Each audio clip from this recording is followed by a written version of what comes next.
আজি মই শুৱালকুছিত মোৰ সৰু ছোৱালীজনীৰ ঘৰলৈ আহিলোঁ আৰু আজি তাত মোৰ নাতি ল'ৰাৰ অফিচ যোৱা তালৈ আহিলোঁ। আহি তাইৰ বায়েক অৰ্থাৎ জীয়াহাবাত ইয়াৰ উৰ্মি দেৱী, তাই আচলতে ধুনীয়া গল্প কবিতা লিখে আৰু তাই আজি বান্ধৱীবিলাকক তাই ইয়ালৈ মাতিছে।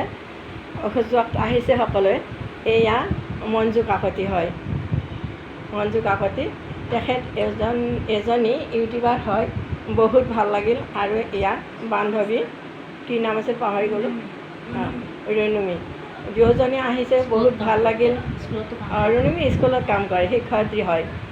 আচলতে মই গম পোৱা নাছিলোঁ, আজি গম পালোঁ। আৰু তেওঁ ধুনীয়া গানো গায়।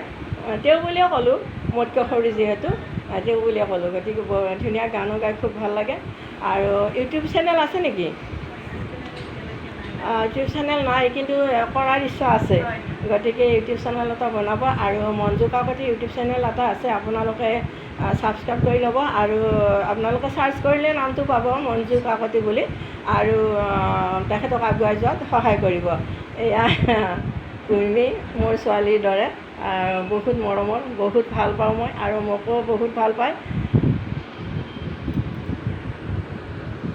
বহুত ভাল লাগিল। আচলতে এইদৰে কাজকৰ্মবিলাকত বহুত মানুহক লগ পোৱা যায়, নতুন নতুন মানুহৰ লগত চিনাকি পোৱা যায়। গতিকে বহুত ভাল লাগে। আজিও বহুত ভাল লাগিল, যিহেতু ছোৱালীৰ ঘৰলৈ আহিছোঁ, তেখেতসকলক লগ পালোঁ। বহুত ভাল লাগিল, বহুত ভাল লাগিল। ভাল লাগিল ন? ঠিক আছে, আকৌ লগ পাম কেতিয়াবা, আকৌ লগ পাম।